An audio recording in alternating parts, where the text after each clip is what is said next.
Welcome to Ravi కిరణాలు TV బులెటిన్ల ముందుగా headlines చూద్దాం. పయ్యావుల కేశవ్ అరెస్ట్, తీవ్రంగా ప్రతిఘటించిన రైతులతో కలిసి ఆందోళనలో పాల్గొన్న పయ్యావుల అరెస్టు సందర్భంగా ఉద్రిక్తత, కనేకల్ పిఎస్ కు తరలింపు.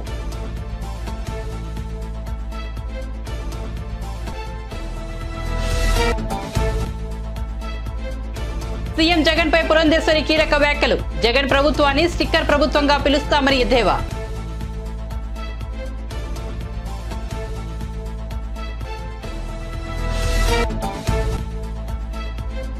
100 రోజులు వేచి చూస్తాం, మేం రోడ్డెక్కే పరిస్థితి తెచ్చుకోవద్దన్న రేవంత్ రెడ్డికి ప్రభుత్వానికి గంగుల హెచ్చరిక. 6 గ్యారంటీలు అమలు చేయకుంటే నిరసన తప్పదన్న గంగుల.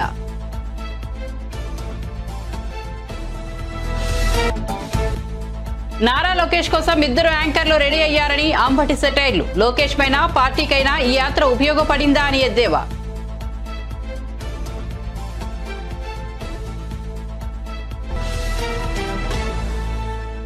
ఇక వార్త వివరాల్లోకి వెళ్తే టీడీపీ సీనియర్ నేత పయ్యావుల కేశవ్ను ఉరవకొండలో పోలీసులు అరెస్ట్ చేశారు. గుంతకల్లు బ్రాంచ్ కెనాల్ రైతులతో సమావేశం నిర్వహించిన పయ్యావుల అనంతరం వారితో కలిసి బళ్ళారి అనంతపురం రోడ్డుపై బైఠాయించి ఆందోళనలో పాల్గొన్నారు. గుంతకల్లు బ్రాంచ్ కాలువ కింద పంటలు ఎండిపోతున్నా ప్రభుత్వం నిమ్మకు నీరెత్తినట్లు ఉందంటూ ఆయన రైతులతో కలిసి నిరసనకు దిగారు.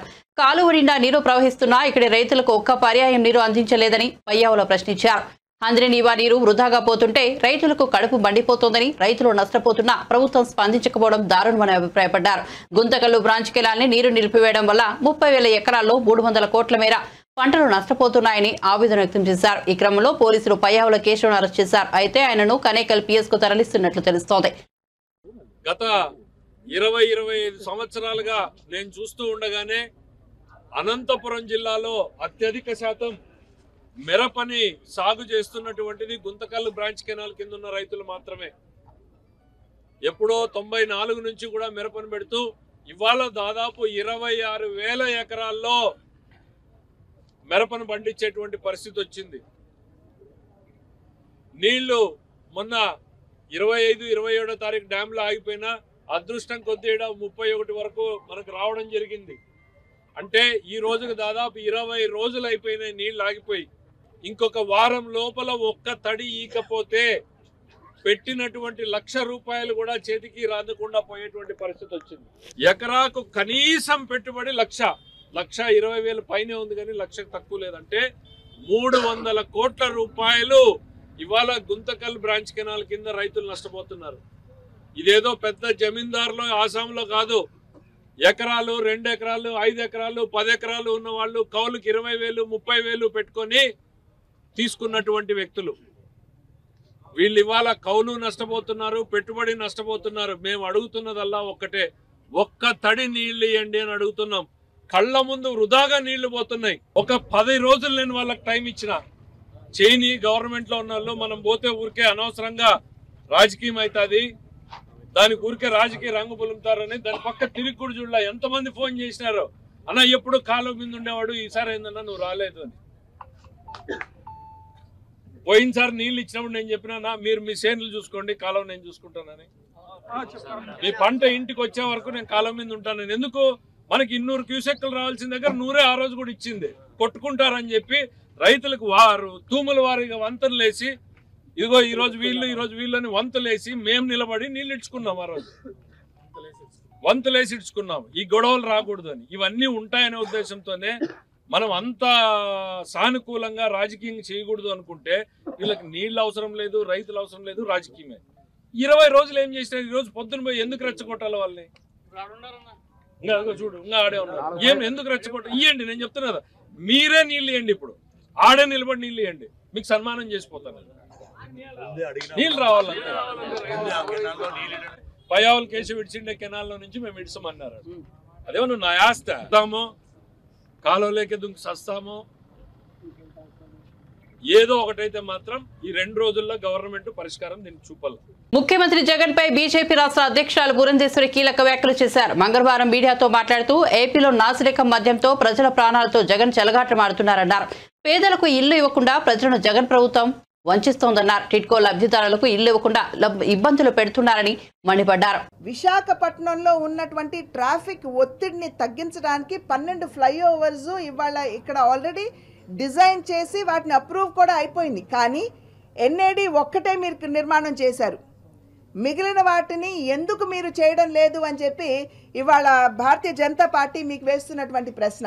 అదేవిధంగా విమానాశ్రయం, అప్పట్లో నేను ఎంపీగా ఉన్నటువంటి సందర్భంలో నైట్ ల్యాండింగ్ ఫెసిలిటీ కావచ్చు, లేదా ఇంటర్నేషనల్ ఫ్లైట్ సిల్క్ రూట్ ఏదైతే ఉందో వాళ్ళని తీసుకురావటం కావచ్చు, ఇమిగ్రేషన్కి సంబంధించినటువంటి వస్తువులు కావచ్చు, అప్పట్లో ఫైనాన్స్ మినిస్టర్గా ఉన్నటువంటి చిదంబరం గారితో అచ్చంగా పోట్లాడి వాటన్నిటినీ కూడా ఇవాళ ఇక్కడికి తీసుకుని వస్తే ఇవాళ కనీసం రాష్ట్రంలో ఉన్నటువంటి టియర్ 2 సిటీస్ కూడా కనెక్టివిటీ లేదు. మనం చూసినట్లయితే కడపకి మాత్రం బ్రహ్మాండంగా కనెక్టివిటీ ఉంది. అంటే ఇక్కడ భూ కబ్జాలు చేయడానికి, ఇక్కడ ఉన్నటువంటి ప్రజల్ని భయభ్రాంతులు చేయడానికి, కడప నుండి మనుషుల్ని తెచ్చుకోవడానికి మీరు ఈ ఫ్లైట్ వేశారేమో అనేటువంటి అనుమానం చాలామందికి కలుగుతుంది అని చెప్పి మేమైతే గట్టిగా విశ్వసిస్తున్నటువంటి విషయం. అదేవిధంగా వ్యాగన్ ఓవరాలింగ్ కావచ్చు, మరి వాల్టర్ డివిజన్కి సంబంధించి ఇవాళ 695 కోట్ల రూపాయలు మరి రైల్వే మినిస్ట్రీ ఇచ్చింది. మరి ఇక్కడ జోన్ మోడర్నైజేషన్కి, అదే విధంగా ఇక్కడ జోన్కి సంబంధించి, రైల్వే జోన్కి సంబంధించి మొన్న అశ్విని వైష్ణవ్ గారు వచ్చినటువంటి సందర్భంలో వారు స్వయంగా చెప్పారు, అయ్యా బాబు నేను భూమి అడిగాను, 103 కోట్ల రూపాయలు నేను కేటాయించడం కూడా జరిగిపోయింది, కానీ ఇప్పటి వరకు మీరు భూమి ఇవ్వలేదు అని స్వయంగా అశ్విని వైష్ణవ్ గారు చెప్పారు.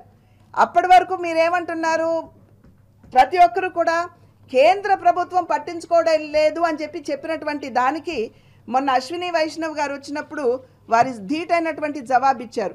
కనుక రాష్ట్ర ప్రభుత్వాన్ని మేము డిమాండ్ చేస్తున్నాం, ఇక్కడ ఉన్నటువంటి ప్రజల్ని మోసం చేసేది మీరు భూమి ఇవ్వకుండా మీరు ఇవాళ డివిజన్ రాలేదు అని చెప్పడం సరికాదు, మీరు వెంటనే ఆ ల్యాండ్ కేటాయించండి అని చెప్పి మేము చేస్తున్నటువంటి ఒత్తిడి. తెలంగాణలో కాంగ్రెస్ ప్రభుత్వం మరో 2 పథకాలను అమలు చేయడానికి సిద్ధమవుతోంది. 6 గ్యారంటీల అమలులో భాగంగా డిసెంబర్ 9న సోనియా గాంధీ పుట్టినరోజు సందర్భంగా మహాలక్ష్మి పథకంలో భాగంగా మహిళలకు ఉచిత బస్సు ప్రయాణం, చేయూత పథకంలో భాగంగా ఆరోగ్యశ్రీ పరిధి 10 లక్షలకు పెంపు హామీని అమలు చేశారు. ఇప్పుడు రేవంత్ రెడ్డి ప్రభుత్వం మహిళలకు, వృద్ధులకు కొత్త సంవత్సరం బహుమతి ఇవ్వనుంది. మరో 2 హామీలను అమల్లోకి తీసుకొచ్చేందుకు ప్రభుత్వం సిద్ధమైనట్లుగా తెలుస్తోంది. మహాలక్ష్మి పథకంలో భాగంగా 500 రూపాయలకే గ్యాస్ సిలిండర్, చేతిలో భాగంగా పెన్షన్ 4000కు పెంపు హామీలను అమలు చేసే యోచనలో ఉంది. ఈ మేరకు గాంధీ భవన్లో పీఎస్సీ సమావేశం జరిగింది. ఈ భేటీలో 6 గ్యారంటీలలో తదుపరి హామీలపై చర్చించారని తెలుస్తోంది. ఈ క్రమంలోనే 2 హామీలను డిసెంబర్ 28వ తేదీ నుంచి అమలు చేయాలని నిర్ణయించినట్లుగా చెబుతున్నారు. దీంతో మహిళలు, వృద్ధులకు ప్రయోజనం చేకూరనుంది.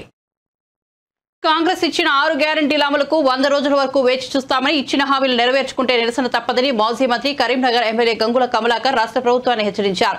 మంగళవారం కరీంనగర్లో కార్యక్రమంలో పాల్గొన్న ఆయన మాట్లాడుతూ, కరీంనగర్ చరిత్రలో లేని విధంగా వరుసగా 4 సార్లు గెలిపించిన ప్రజలకు ఎప్పటికీ రుణపడి ఉంటానన్నారు. తన చివరి క్షణం వరకు ప్రజల కోసమే పనిచేస్తానని వ్యాఖ్యానించారు. 15 ఏళ్ల కాలంలో ఎమ్మెల్యేగా, మంత్రిగా కరీంనగర్ నియోజకవర్గాన్ని గొప్పగా అభివృద్ధి చేసినట్లు పేర్కొన్నారు. వ్యవసాయం దండగా అనే పరిస్థితి నుండి వ్యవసాయం పండుగ అనే పరిస్థితికి తీసుకొచ్చామన్నారు.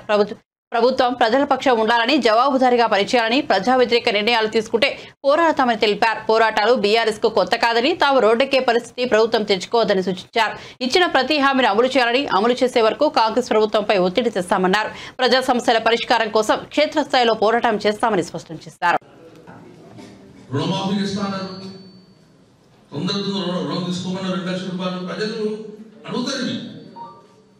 $2 లక్షల రూపాయలు మీరు రుణం తీసుకోండి, నేను రుణమాఫీ ఇస్తాను, 9వ తారీఖు ఇస్తాను, 19వ తారీఖు, 18వ తారీఖు, 19వ తారీఖు ఉంది. మరి ఏమైంది రుణమాఫీ? ఏమైంది రైతు బంధు? 7,000 ఇస్తాను ఆశపడుతున్నాడు, ఎకరానికి రాలేదు. పోనీ కొనుగోలు అయిపోయింది, డబ్బులు ఎన్ని అకౌంట్ పడ్డాయి, టంక్ మేము ఉన్నాము, 3 రోజులకే టంక్ వేసినాం, బోనస్ వస్తుందా? ఇవన్నీ డైలమాలు ఉన్నాయి. మేమందరం కూడా కోరుకుంటున్నాం, కొత్త ప్రభుత్వాన్ని మేము ఆశీర్వదిస్తాం, స్వాగతిస్తాం. కానీ పన్ను మొత్తం చేసే బాధ్యత మీ మీద ఉన్నది. 9వ తారీఖు కన్నా ఇంతవరకు చేయలేదు. ఏం చేస్తాం ప్రజలకు? కాబట్టి ఈ మండల సమావేశంలోనే ఈ ప్రభుత్వాన్ని మేము ఒకటే చెప్తున్నాం, ప్రజా తీర్పును మేము శిక్షావిస్తాం. కానీ మీరు కూడా ఈ ప్రభుత్వం, కొత్త ప్రభుత్వం కూడా ప్రజలకు ఏదైతే హామీంచి ప్రభుత్వానికి వచ్చారో, ఏదైతే హామీంచారో అది డెఫినెట్ చేయాలని కోరుకుంటున్నాం. చేస్తే చాలా ఇష్టం, చేయకపోతే నిరసిస్తాం.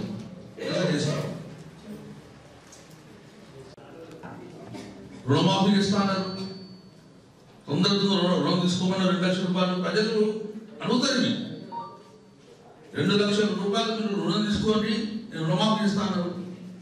9వ తారీఖు ఇస్తాను, 19వ తారీఖు, 18వ తారీఖు ఉన్నది, 19వ తారీఖు ఉంది.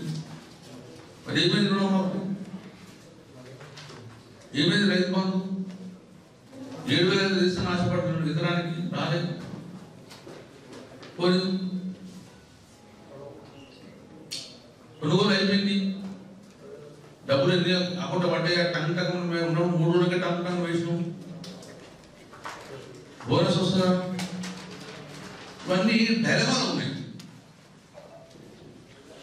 మేమందరం కూడా కోరుకుంటున్నాం, కొత్త ప్రభుత్వాన్ని మేము ఆశీర్వదిస్తాం, స్వాగతిస్తాం. కానీ పన్ను మొత్తం చేసే బాధ్యత మీ మీద ఉన్నది.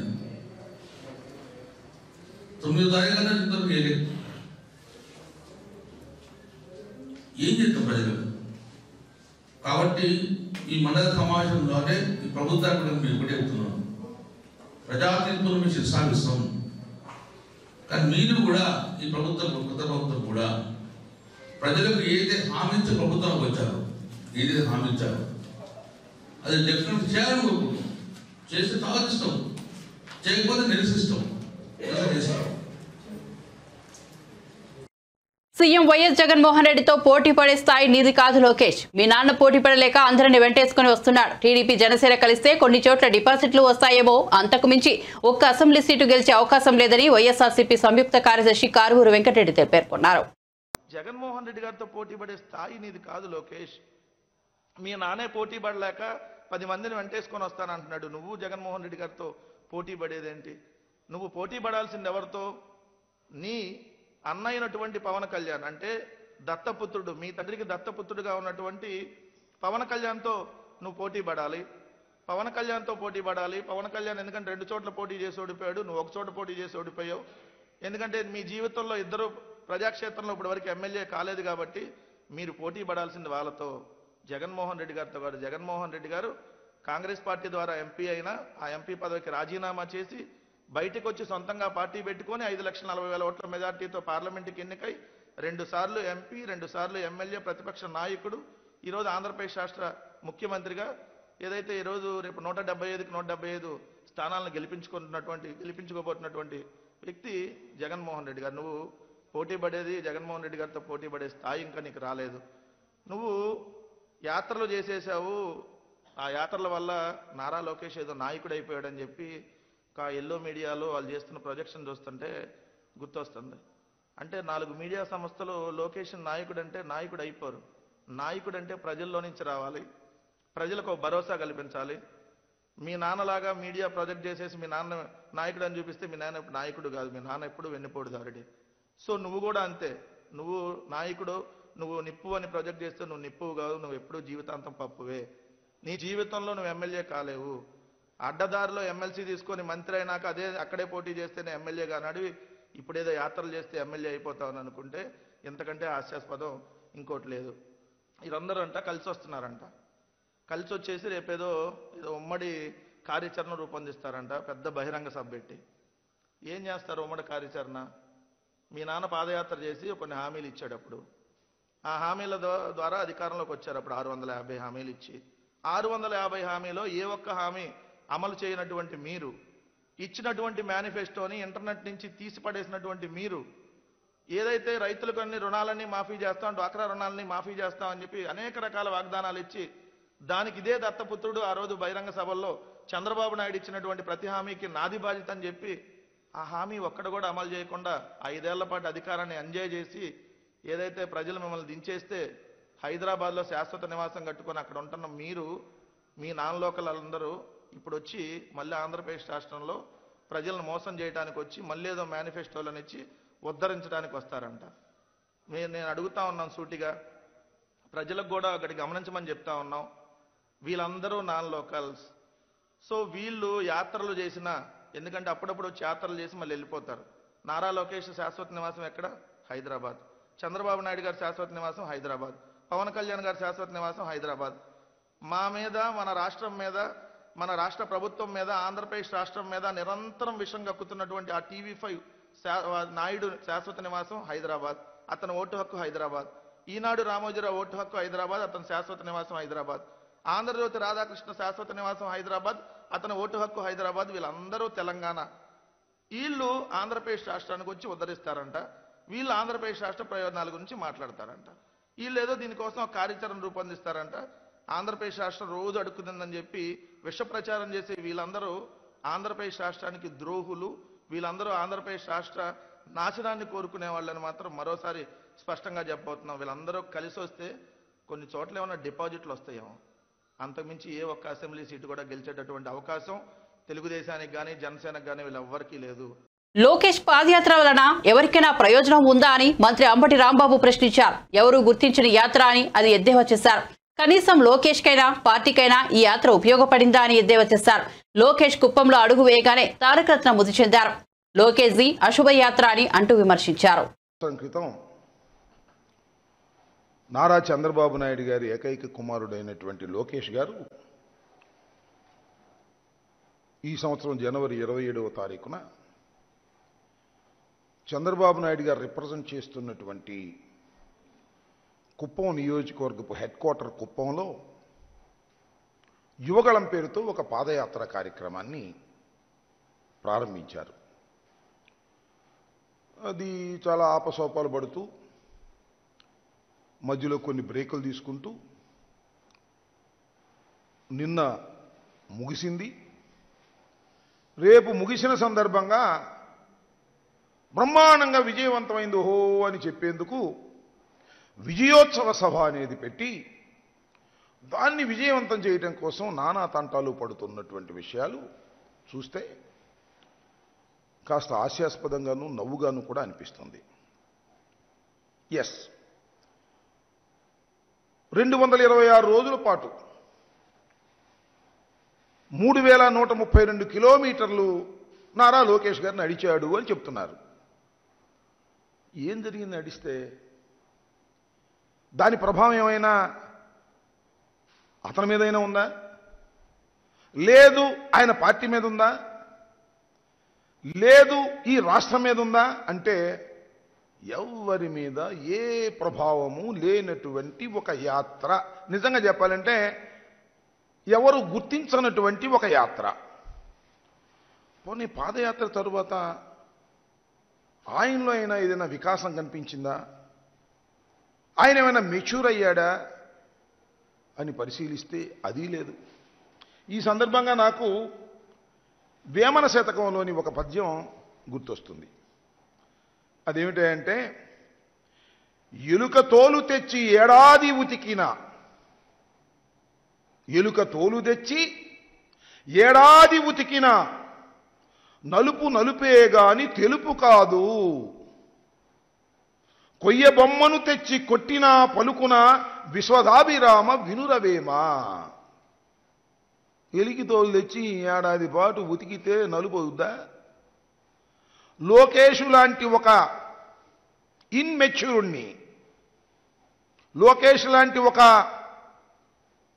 ఏమన్నా మరి ఆయన ఒక మొద్దు స్వరూపాన్ని, ఏ అర్హతలు లేనటువంటి లోకేష్ను తీసుకొచ్చి 226 రోజుల పాటు నడిపిస్తే ఏమైనా మెచ్యూరిటీ వచ్చిందా? ఏమైనా మార్పు దానిలో సంతరించిందా అంటే ఏమీ మార్పు రాలా. నాకైతే ఒక మార్పు కనిపించింది. పాపం కొద్దిగా సైజు తగ్గాడు, ఒళ్ళు తగ్గింది, బుర్ర మాత్రం ఏమీ పెరగల. ఎక్కడేసిన గొంగలి అక్కడే ఉంది. చాలా చిత్రమైన విషయం ఏంటంటే, గొడ్డొచ్చిన వేళ బెడ్డొచ్చిన వేళ అంటారు. ఏమని ప్రారంభించాడు ఆ యువగళాన్ని? పెద్ద అపాశుభంతో ప్రారంభించాడు. కుప్పంలో ఆయన అడుగు వెయ్యంగానే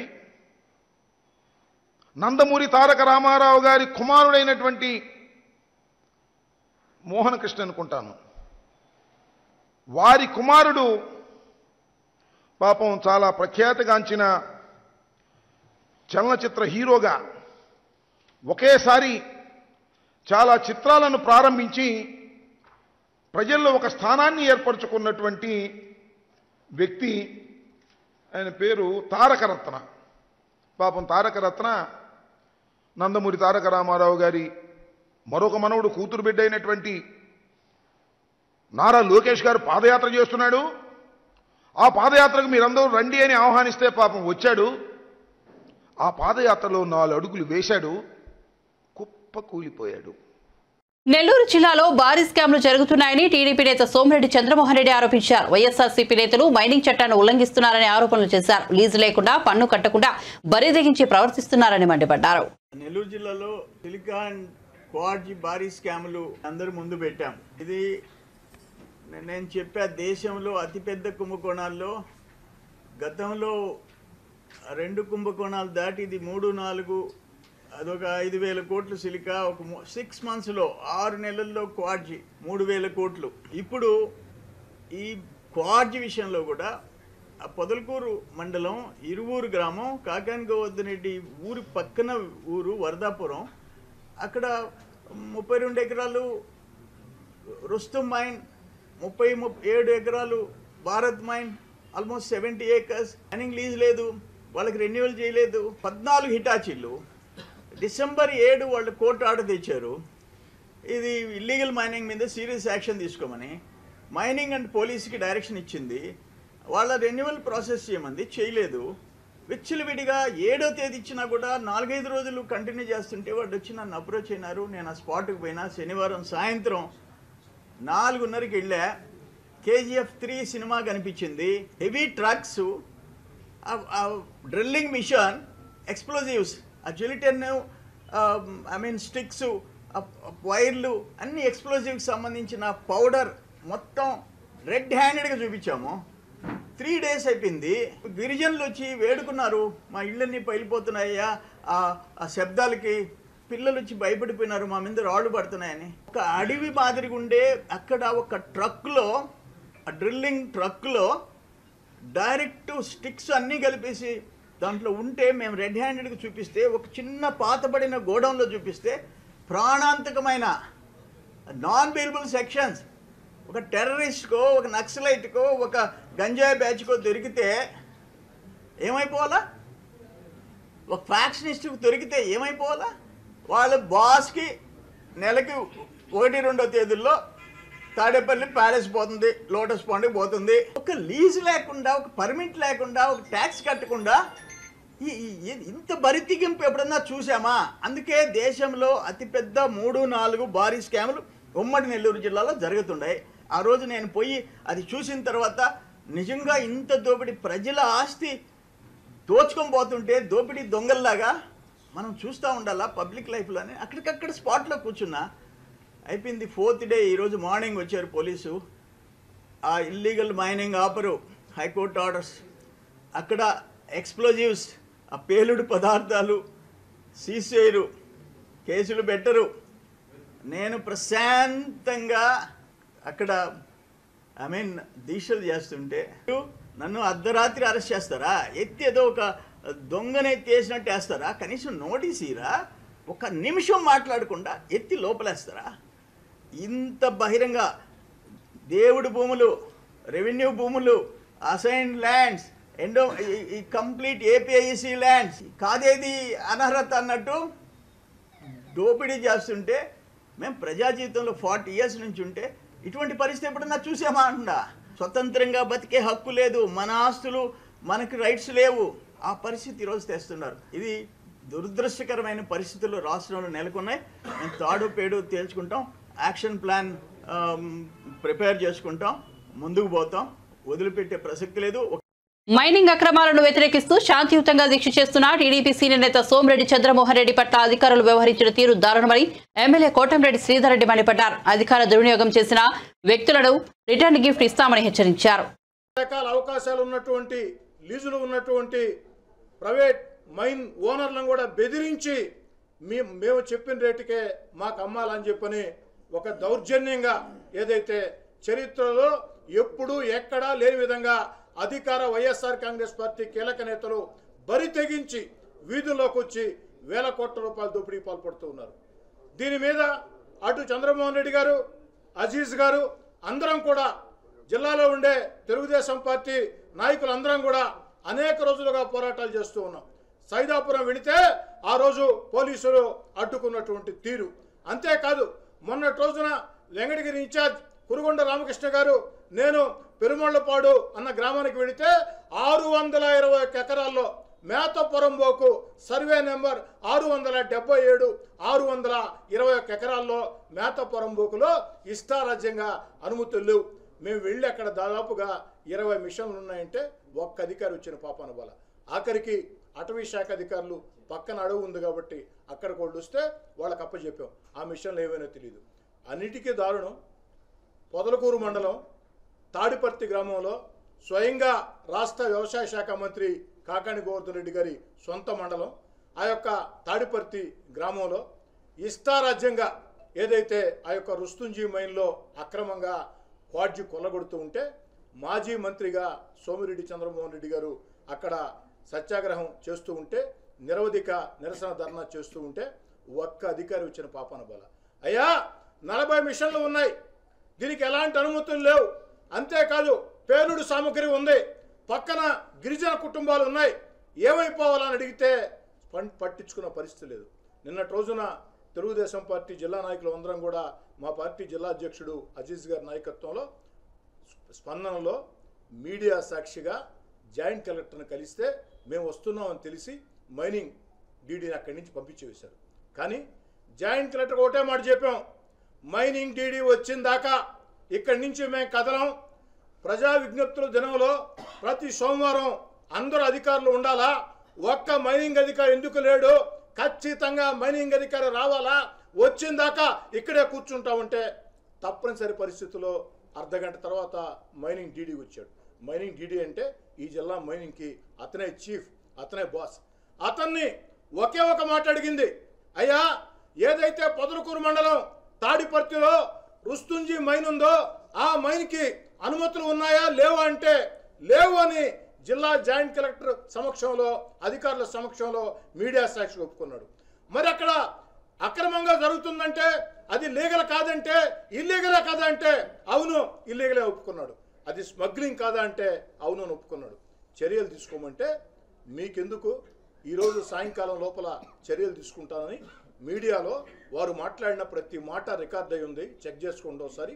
జగిత్యాల జిల్లా రాయకల మండలం రాజానగర్ గ్రామానికి చెందిన చెల్లా శ్రీనివాస్ అనే రైతు ఎమ్మెల్సీ జీవన్ రెడ్డిపై తన అభిమానాన్ని చాటుకున్నారు.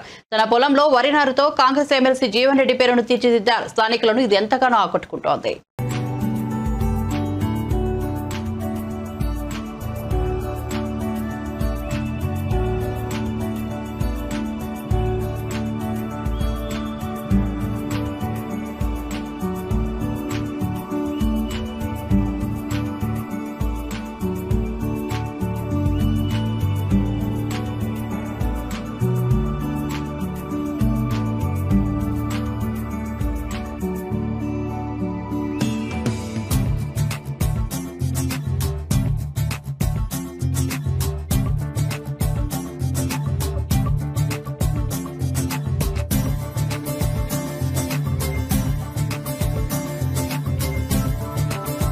బులెటిన్ ముగించే ముందు హెడ్లైన్స్ మరోసారి చూద్దాం. పయ్యావుల కేశవ్ అరెస్ట్, తీవ్రంగా ప్రతిఘటించిన రైతులతో కలిసి ఆందోళనలో పాల్గొన్న పయ్యావుల అరెస్టు సందర్భంగా ఉద్రిక్తత, కనేకల్ పిఎస్ కు తరలింపు.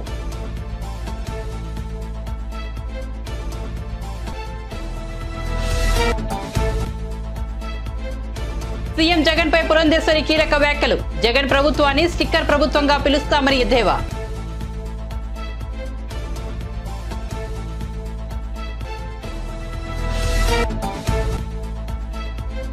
వంద రోజులు వేచి చూస్తాం, మేం రోడ్డెక్కే పరిస్థితి తెచ్చుకోవద్దన్న రేవంత్ రెడ్డికి ప్రభుత్వానికి గంగుల హెచ్చరిక. 6 గ్యారంటీలు అమలు చేయకుంటే నిరసన తప్పదన్న గంగుల.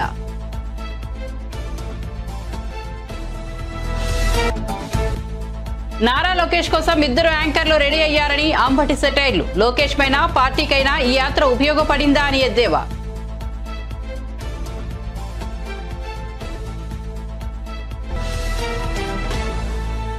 అప్డేట్స్ కోసం చూస్తూనే ఉండండి రవికిరణాలు టీవీ.